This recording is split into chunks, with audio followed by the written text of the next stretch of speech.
Assalamualaikum warahmatullahi wabarakatuh. Saya Syafa Lukianto dengan NPM 2317051046 akan membuat video penjelasan contoh-contoh komunikasi verbal dan nonverbal. Yang pertama itu, apa sih komunikasi verbal dan nonverbal itu?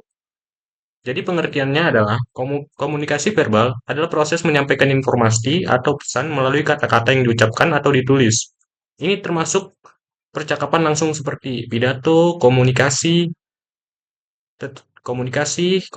tertulis seperti pesan teks dan email. Sedangkan komunikasi nonverbal adalah penyampaian pesan tanpa kata-kata, menggunakan bahasa tubuh, ekspresi wajah, gerakan tangan, postur, kontak mata, atau nada suara untuk menyampaikan makna atau emosi.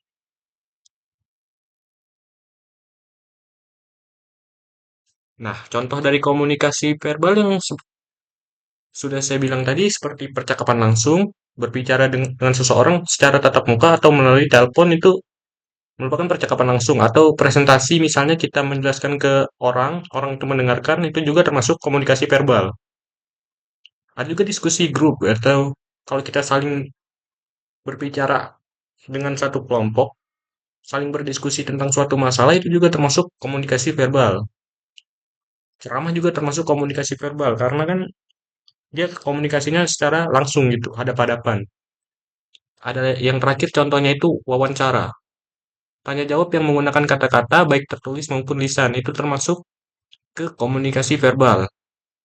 Selanjutnya, contoh-contoh komunikasi nonverbal itu kayak bahasa tubuh, gestur tangan kalau kita ngomong itu kan tangannya gerak.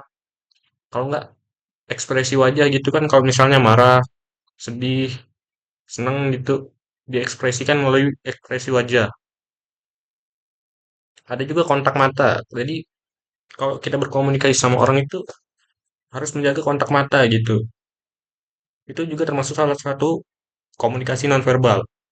Postur tubuh juga termasuk ke komunikasi nonverbal. Kalau misalnya seseorang berdiri atau duduk, kita bisa menunjukkan sikap tertentu kayak kalau orang itu duduk berarti ini santai gitu. Kalau berdiri berarti sedikit formal ya. Postur tubuh ya gitulah. Juga ada sentuhan seperti jabat tangan, tepukan punggung atau pelukan yang juga termasuk ke dalam komunikasi nonverbal.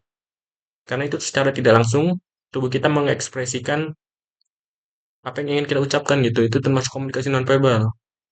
Ada juga intonasi suara. Nada atau kecepatan bicara dapat memberikan kesan tertentu seperti tegas, ragu-ragu, marah, meskipun kata-kata yang diucapkan itu netral. Itu juga termasuk komunikasi nonverbal. Dan kesimpulannya adalah komunikasi verbal menggunakan kata-kata baik secara lisan maupun tertulis untuk menyampaikan pesan, sedangkan komunikasi nonverbal menggunakan suara, menggunakan gerakan tubuh, ekspresi, dan nada suara.